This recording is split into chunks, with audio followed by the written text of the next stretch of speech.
Artlist.io.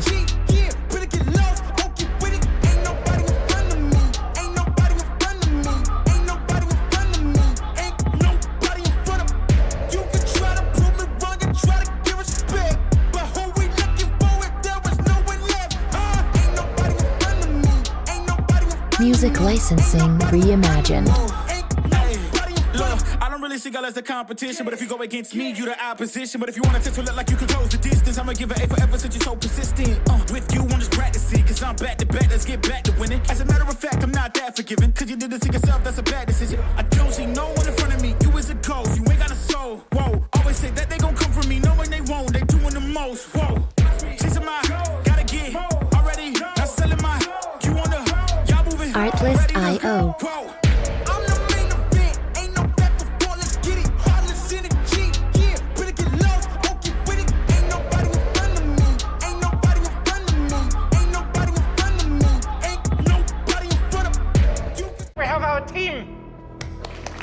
Alrighty, folks, what's up? We are playing some Heino, Clash Lane, top lane for short. Here are the runes in case you're interested in that. We pick up that Nightmare to do Absurd, Pierce, and Magical Attack, flat MA, flat MP, technically speaking.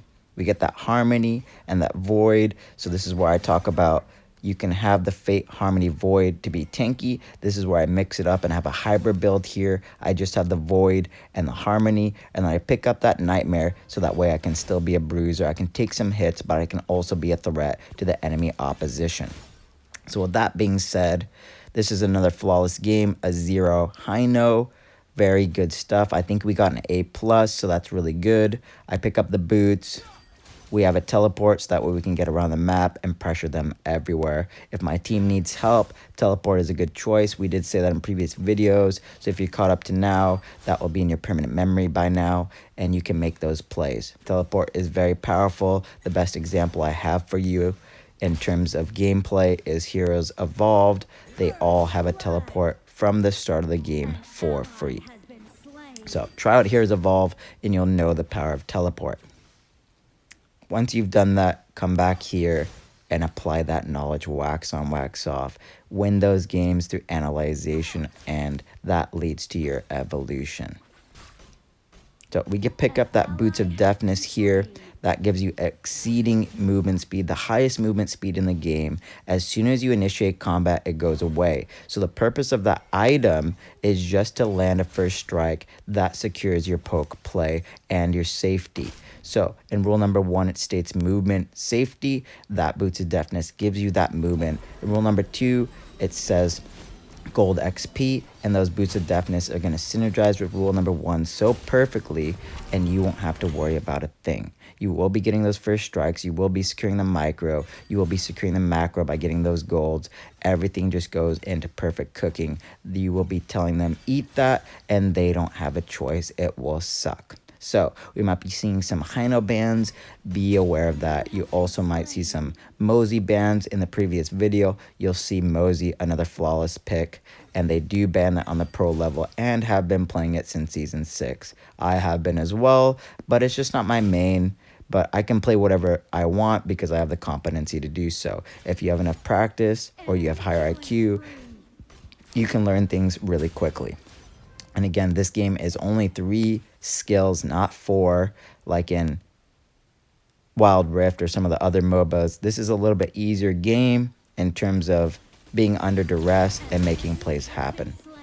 I tried to cover my Dao Chan. Unfortunately, the Marco Polo came over there and fucked her shit up. So real unfortunate. She gets oppressed right there. I can't do anything about it, but I make an attempt. Again, rule number 4 states, try to do something for your team, but just don't get clapped. So I went in there trying to do something, but I couldn't do anything. So I just got out because I didn't want to feed them anymore, make it worse for us or our team. As you can see, we already have 5 kills and they have 2, but the gold difference is only 1,000. 1,500, 1,700 technically speaking. It's not much, but that could be enough to steamroll in our favor. I noticed things are breaking down in the bottom lane, so I just teleport over, try to get some poke there. Angela respects it and backs up. Again, really good poke kit, and that ultimate gives you teleport and it gives you immense life so you can reposition and get out. There is no reason you should die as a Heino unless you're making mistakes. Again, at the end of the day, this is a punishment reward game, and Heino is one of the hardest champions in the world to punish. So play competently, mind your cooldowns and your ult, and make sure you set up that trace in a position of power, like at your turret or behind your team, something like that. You'll notice I do switch it up a little bit, and I will go over that at the end of the video when we get to end game. So just briefly going over the skills here. Your one skill will shoot a fan out, as you can see in the visual there of the icon. If there's multi-targets in range, you will be able to shoot multiple targets in AoE. It does absurd damage provided you have that nightmare and the right build. So your 2 skill will allow you to set up your trace spot, your retrace spot, and it does have a gap close component. More often than not, I just leave it in a specific position of power, and I don't ever use the gap close. So it's really easy for the most part of the game. You're only using 2 skills. Some of the easiest kits in the game is definitely Heino. So if you're taking some damage, I usually try to wait till I get to half life unless I think they're going to exceed the damage. Then if you get to half life, you can go ahead and activate your ult, retrace, and go to that little marker. As you can see it behind me now. There's a little tether, so you know exactly where it is. And on the map, you'll notice there is an icon there to tell you where you set it. Just don't panic and think you need gap close. If you have to, you can gap close, but for the most part, that's going to set you up to put it retrace in a bad spot, and the enemy team might notice it and try to capitalize on it. So that leads me into the first tier 3, the breakthrough robe. Now that is a great item. Why? Because it scales into late game based on your health. So as you get more health, it does more ability pierce, magical pierce, technically speaking. So you get some tankiness, you get some more damage. That just flows perfect synergy with the runes, the Arcana, technically speaking, we have here. I see Angela trying to attack me, and I don't need to do anything about it. She didn't do enough damage that I cared. I didn't get below the halfway point, so I just reset up a trace in this bush in a position of power where they don't have vision of me, and I can easily get out and be in a position of power over them. If I had to, and I got back and they were still following, I could then use my gap close on the 2 to cross that wall and be further away from them, putting an obstacle in between them so they would have to be forced to gap close as well. And some kits don't have that, and they just can't do anything about it unless they have a flash. So we try to get this gold here, watching this Angela here. She pushes forward. So as you notice, I reposition my retrace. So she wants to push forward, and I want to make sure she can't do anything about it. As you can see there, I'm already in the position of power where my retrace was, so I just use the gap close to dodge some of her spells. It should be very easy to predict what they're doing. As you get more familiar with people's kits, you should be able to dodge. It shouldn't be an issue.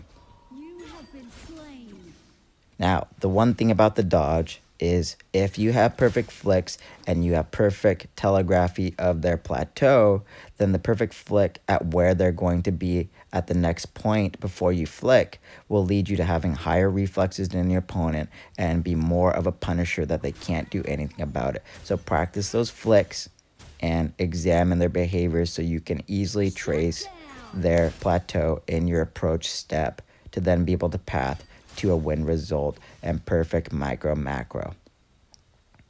We pick up that blazing cape there. Again, all those tier 3s as I buy them will be in the top right for you to overview on your interface.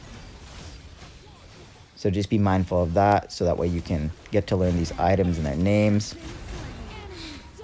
Just going in there, providing some poke, pushing out that back line, trying to provide my team with opportunity to stay alive and push those enemies back with easy poke. If you do not know how to flick, it's as simple as just using the auto aim. It will target for you, and it's pretty reliable.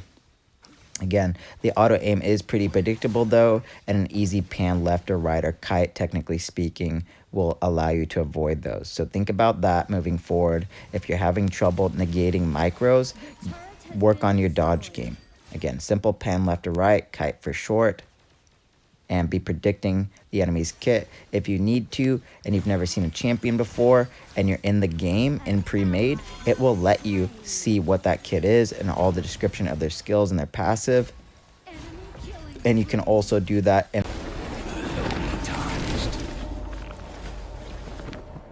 Plain as a lord. I command thee now. their built-in wiki on the HoK interface of the game. So again, just poking them, trying to get some magic resist here to combat their AP. Angela is definitely a threat, so getting a succubus is a good idea. You can also get a long night guardian. That is very good counterplay to any of the AP opposition. You will see more often than not the succubus. I was the first person to cook that up, and the pros implemented that in season 6 of esports. So the reason for that is whenever I start a new MOBA, I do look at every single item before I begin cooking. It is very important you know the recipe, the ingredients, and build based on what your kit does and perfectly synergize your runes and your kit to what you want to accomplish. Here with Heino, for example, I wanted someone who could dish out some damage and pierce value and negate their armor or their magical resist in this case. And I also wanted to have some tankiness so I would get more value from my ult and be able to tank some hits for my team and get that damage taken stat. So how do we do that? We bring some tankiness in the tier 3 components and in the arcana, and we bring some magical pierce and magical attack also in the tier 3 items and the arcana. Very easy. It should not be difficult to cook, and the reality is I cook a little bit better than all the pros and everyone in the world. Why? Because I just understand synergy and compounding factors a lot better than other people because I have that much gaming experience. The reality is, where does that come from? Well, gaming experience in general. I play every single game. I've been playing games since I'm 6 and I'm 34 in December.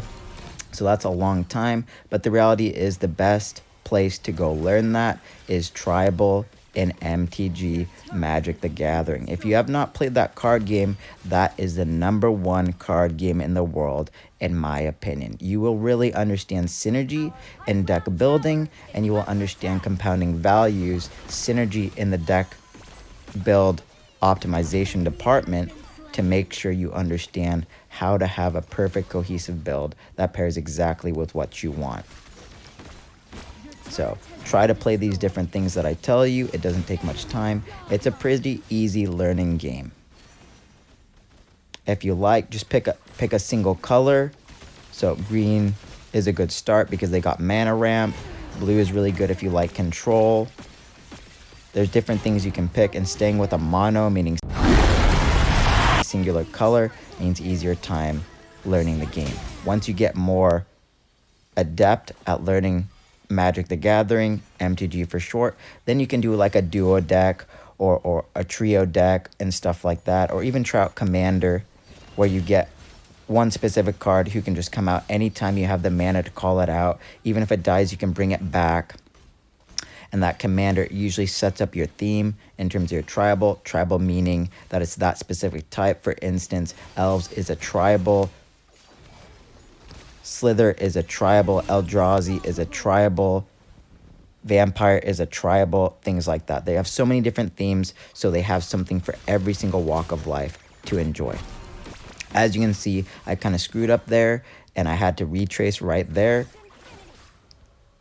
But I did not freak out, and I just teleported out. So if you have both the retrace and the teleport, that brings me to the conclusion with this perfect tanky build that even if you set up the retrace closer to your team, you can just get out of there with the teleport. Just be very careful, because if the whole team was there and I tried to teleport away, I would have died. So that was a very risky play, but I thought of that ahead of time, and I was like, I'm just going to take a bullet for the team even if I die, and it worked out. So follow the rule of thumb. The rule of thumb is try to put that in a position of power behind your team or by your turrets, and everything's going to work out. I don't want you to intentionally die thinking you can pull off those plays. Sometimes it will work out and sometimes it won't. For the most part, I don't even do that. Why? Because the protocol is there to keep you from being demoralized. I don't want you to be demoralized. I want you to analyze, evolve, and win. So follow these steps in protocol for every champion I play, and you will be set for success. As you can see, we're just poking them. It's really easy, shooting off my Qs, flicking when I care to, sometimes auto-aiming. As you can see, that triple effect there, if they're grouped up, it will hit everything there. Really, really awesome kit.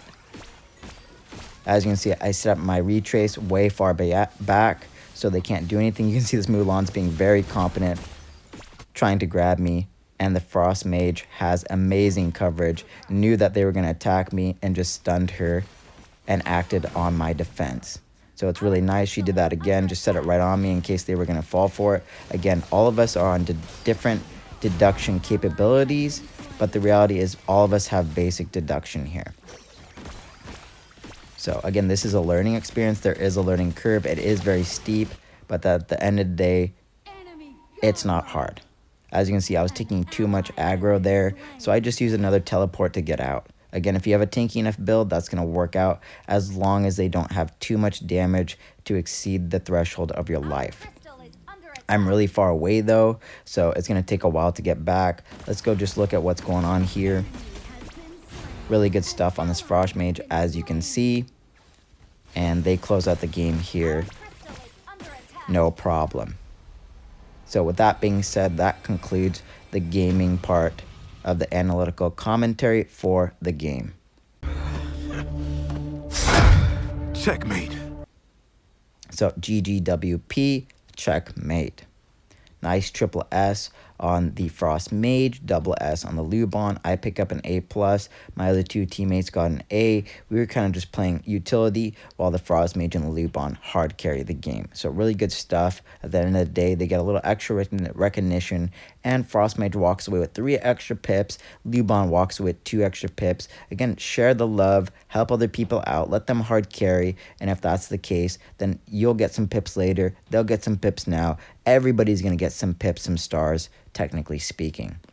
So, just briefly looking at the builds here, everything looks good. Even the Venomous Staff on the Diatran to just stop that heal, and then she gets some heal and then Insatiable on the tier 3. She even picked up an Ominous Premonition to combat their ADC and their attack speed. Really good counter building, really good thoughts in terms of taking away their lifesteal and having some herself. What does that do? It means if they don't have that same combo, then you're going to get lifesteal and they don't.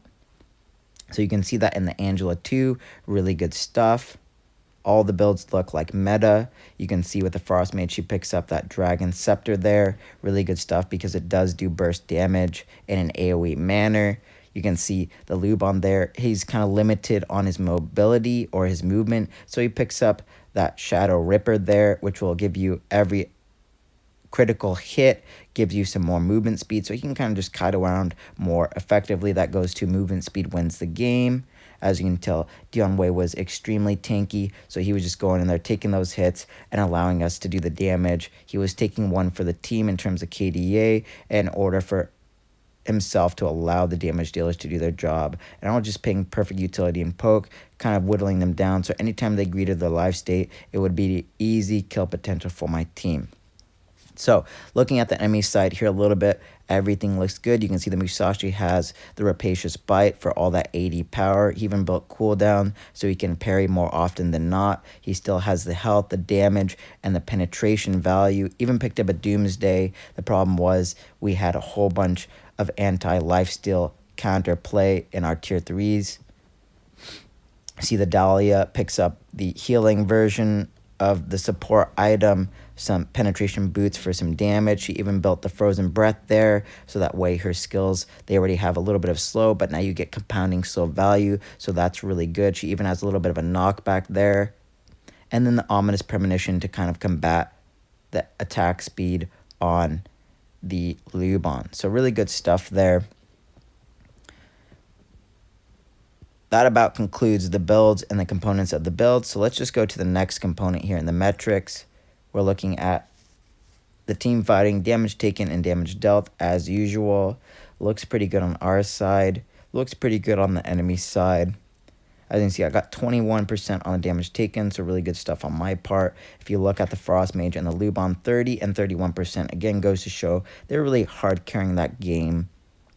You can look at the enemy side here, 25%, 25%, 24% on the Angela, Mulan, and Musashi for damage dealt. Really high numbers. And the Dahlia picks up a 29% on damage taken. Solid work.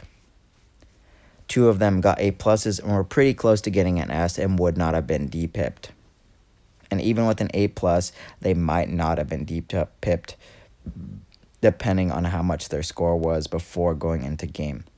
So next component of the metrics here, as you can see, the enemy team got no objectives. We just completely steamrolled them. And having a win composition like that with all that CC and synergy between the team, kind of like Tribal and MTG, we had 9 turrets, 2 Tyrants, and 1 Overlord, and we just completely steamrolled them with 43 kills to 13. We started with 2,000 gold lead, and now you can see it ended with a 13.5K gold lead. So really flawless work, completely demolished them. So with that being said, refer to the beginning of the video for the tier list on both the tier 3s and the champion selection.